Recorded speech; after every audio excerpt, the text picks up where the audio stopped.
E aí, hater, sempre que um filme faz sucesso, Hollywood já quer uma sequência. E sempre que essa sequência vai bem nas bilheterias, acaba nascendo uma franquia. Uma franquia de filme geralmente vai ser composta por alguns filmes que são bons, outros filmes que são médios, alguns filmes ruins. Mas hoje eu resolvi trazer 4 franquias que tiveram filmes absurdamente bons e filmes absurdamente ruins também. Então assiste esse vídeo até o final e já comenta pra gente qual é o filme que ficou faltando nessa lista. E aí, se vocês comentarem bastante, quem sabe a gente não faz uma parte 2. Então puxa a vinheta e vamos começar.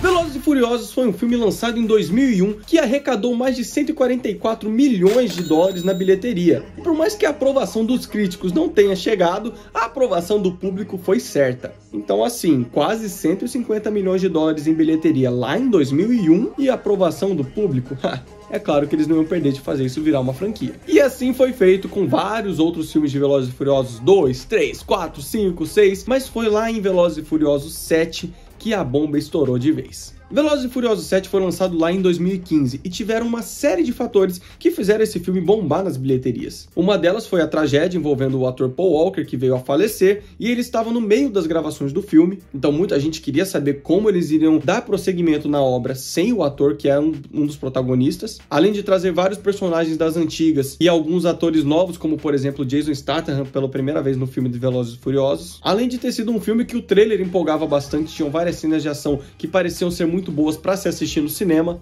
No Rotten Tomatoes, esse filme tá com 81% de aprovação da crítica, 82% de aprovação do público em geral, então assim, foi super bem. Mas a Universal devia ter parado no Velozes e Furiosos 7 mesmo, porque depois continuaram lançando os filmes e chegamos ao ponto de ter um spin-off do Hobbs e Shaw, que é uma verdadeira porcaria, inclusive o Velozes e Furiosos 9, que também foi péssimo, foi massacrado pela crítica, teve aprovação do público, ele tava com 82% de aprovação no Rotten Tomatoes, mas esse público não me inclui, tá? Eu achei o filme muito ruim, torturoso de se assistir, e agora quando eu tô gravando esse vídeo, ainda não foi lançado o Velozes e Furiosos 10, mas eu acho também que vai ser mais um filme ruim. Talvez melhor que o 9, mas ainda assim ruim. Piratas do Caribe é um filme lá de 2003 que fez muito sucesso. Ele trazia efeitos visuais absurdamente bem feitos para a época. Teve aprovação da crítica, teve aprovação do público, mandou bem nas bilheterias, enfim, foi um filmaço. E aí, claro, ia virar uma franquia. Então tivemos Piratas do Caribe 2, o Baú da Morte. Já não teve aquela aprovação da crítica, mas teve muita aprovação do público. Mas como toda franquia que se presta, a gente tem que ter várias sequências, não basta ter 1 ou 2 filmes. E aí chegamos ao ponto de lá em 2017 ser lançado Piratas do Caribe, A Vingança de Salazar. O filme é absurdamente ruim, é muito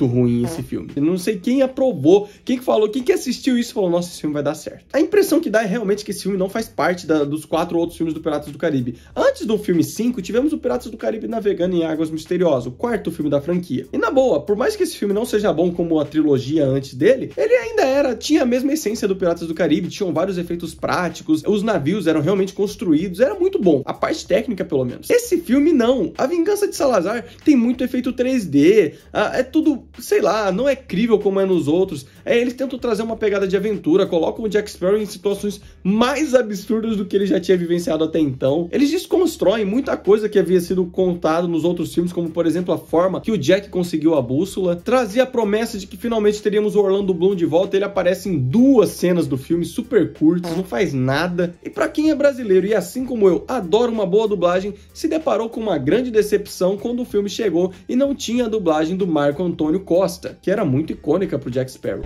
Olá, fera. Um grande pirata não necessita de trivialidades. Enfim, o filme foi uma grande tragédia. Não salva nada, até o roteiro desse filme é muito ruim. Eu aposto que qualquer pessoa que tenha assistido a um dos cursos de roteiro que tem na Cyberclass conseguiria fazer um roteiro muito melhor do que esse que foi entregue. E assim, lá na Cyberclass você ainda teria acesso a 1 milhão de outros cursos profissionalizantes, com emissão de certificado, que vai te tornar um profissional muito mais requisitado pelas empresas. E você ainda poderia escolher, né, qual curso você acha melhor, qual é o nicho que você gostaria de trabalhar. Porque na boa, lá tem vários vários especialistas produzindo conteúdo novo para você o tempo todo, como por exemplo, marketing digital, social media, produção de conteúdo online, até designer, olha só. E aí, claro, você vai poder acessar a Cyberclass da melhor forma possível, que é só clicar no link aqui na descrição que eu tô deixando para você, olha só. Nesse link você vai ter acesso a vários cursos que estão sendo dados de graça, na faixa para você, como por exemplo a criação de um roteiro magnético para vídeos do YouTube, além de poder testar a Cyberclass por 7 dias de graça também. Então você vai ter acesso a todos os cursos por 7 dias, além de, claro, tá ajudando a gente muito aqui do Tecnocine, porque vocês não têm noção de como a gente ganha visibilidade quando vocês acessam os links que a gente disponibiliza para vocês. Então não perca tempo, pega seus cursos lá de graça para você, com emissão de certificado, veja os planos que eles têm, tem plano mensal, anual, semestral, e por um valor ínfimo você vai se tornar um profissional muito mais capacitado e você com certeza vai conseguir progredir na vida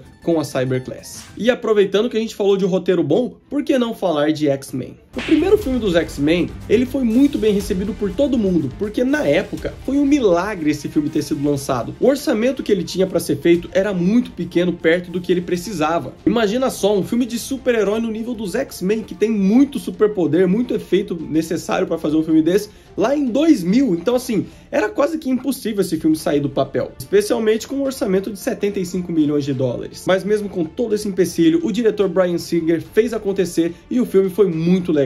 E aí, virou franquia. Na franquia do filme dos X-Men, a gente pode citar o primeiro filme, o X-Men 2, podemos citar N outros filmes que foram lançados bem depois também, mas eu quero falar sobre os filmes novos. Os filmes que se passavam antes da primeira trilogia, eu tô falando, claro, de X-Men Primeira Classe. O filme lançado em 2011 prometeu trazer mais cenas de ação, melhores efeitos especiais, novos atores interpretando e atores bons por sinal, e não deu outra. O filme foi muito bom, foi muito bem recebido, tanto pela crítica como pelo público. Depois disso, tivemos X-Men Dias de um Futuro Esquecido, que também é um filme muito bom, eu acho um filmaço, um dos melhores filmes do X-Men, gosto muito dele, mas aí depois vem a pedra no caixão, que é X-Men Apocalipse. Nossa, como esse filme é ruim. A audiência massacrou o filme. No Rotten Tomatoes tem 65% de aprovação. É baixo, na boa, é um tomate podre. Só que se você acha que a audiência massacrou, é porque não sabe o que os críticos fizeram com esse filme. 47% de aprovação. Tá bom pra vocês? Pra mim tá péssimo. Mas pra esse filme, pra mim é ótimo. Eu daria uma nota 2, talvez menos, pra esse filme do X-Men. Então tivemos na saga X-Men filmes que foram milagres, como por exemplo o primeiro, e tivemos o Apocalipse, é muito ruim.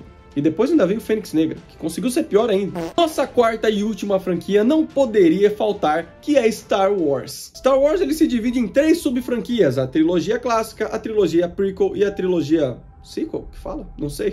A trilogia nova. A trilogia clássica é a mais bem aceita pela crítica, pelo público, todo mundo ama o clássico Star Wars, por mais que seja um filme já meio datado, ele é muito antigo, mas são filmes muito bons, muito bem escritos, muito bem dirigidos, muito bem executados. A trilogia prequel divide muita opinião, tem muita gente que passou a gostar mais dela depois que lançou a trilogia nova. Da trilogia clássica a gente pode citar filmes como o episódio 5, Império Contra-Ataca, que é super incrível, todo mundo ama esse filme, mas se você quiser considerar só a trilogia nova, a gente pode citar o episódio 7, que foi incrível, foi aclamada pela crítica, foi amada pelo público, fez muito sucesso na bilheteria, é um filmaço. Mas aí depois disso tivemos o episódio 8 e sim o episódio 9. O episódio 9, ele é uma atrocidade pra muita gente, eu particularmente nem acho tão ruim como o pessoal fala, mas eu reconheço que o filme é fraco, o roteiro é furado, é muito clichê, é muito forçado as coisas que acontecem no filme, enfim, pra maioria do público é uma atrocidade, é a pior coisa já feita de Star Wars, sendo que ele foi lançado em 2019, que foi o mesmo ano de Vingadores Ultimato, e assim, a Marvel e a Star Wars pertencem à mesma empresa, que no caso é a Disney. E a impressão que dá é que eles deram uma conversada para tentar fazer o Star Wars ser exatamente igual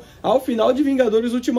Sabe aquela cena dos portais? Eles tentam fazer isso no Star Wars Episódio 9. Mas enquanto no Vingadores, por exemplo, naquela cena de todo mundo indo bater de frente com o Thanos, toca aquela música pesada dos Vingadores, incrível, que faz todo mundo se arrepiar, no Star Wars toca uma música que não chega a dar aquele mesmo arrepio, é meio triste. Eu não sei, faltou aquele tchan no final pra pelo menos dar uma emocionada em quem tava assistindo. Eu senti falta de uma trilha sonora mais bem executada nessa cena, e aí eu mesmo fiz aqui, você pode assistir como deveria ter sido o retorno do Lando em episódio 9. Não se esqueça de clicar no like desse vídeo, se inscrever, que você vai estar ajudando demais o meu canal. É um canal pequeno, mas com a sua ajuda a gente vai conseguir crescer. E não esquece, clica no link da Cyberclass aqui, que você vai ganhar cursos de graça, dias para experimentar tudo de graça na faixa. Vai te ajudar muito, você vai ser um profissional ainda mais capacitado. Um grande abraço e tamo junto.